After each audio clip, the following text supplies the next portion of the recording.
A gradient map will take only the tonal values from an image, disregarding any hue, and then we get to map new colors at points along that tonal range, replacing tones with new colors. So let's take a look at it. Go to Adjustments and find Gradient Map.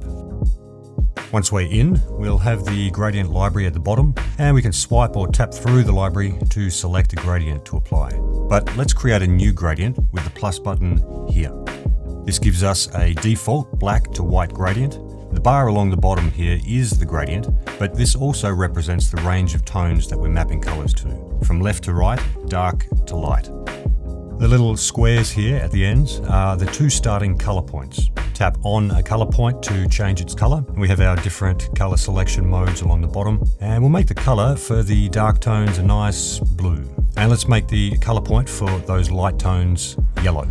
Alright, so now we have the entire range of tones being expressed with blue and yellow, and the blending of those two colors replacing every shade of gray in between. To add additional color points, tap anywhere inside the gradient, and we can drag color points around to adjust where that color sits within those tones. Just going to jump right in now and add some more color points. We'll try and keep a nice linear progression of dark to light colors. You don't have to, of course. If you need to remove a color point, hold briefly on a point and then hit delete. And as always, you can undo any step with a 2-finger tap. While that covers all the things that we can do to edit a gradient, I would like to touch a bit more on color points and that range of tone and their behavior. First off, the distance between two color points is doing a couple of things.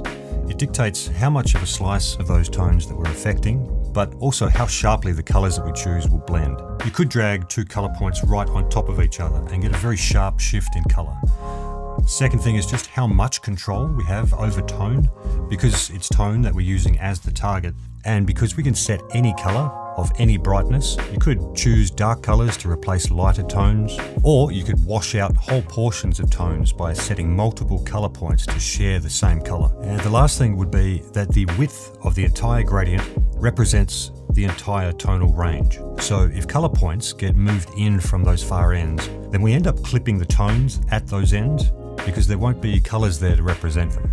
Okay, we can give our new gradient a name by tapping on the namespace here. And if we're done making edits, we can hit done to get us back to the gradient library.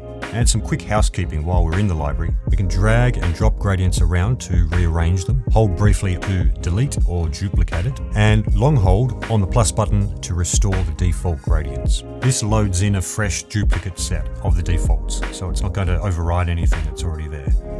Now, before we apply our gradient, we can tap with a finger on the canvas to open or close the adjustments menu, and we can change the filter amount by sliding with a finger left and right.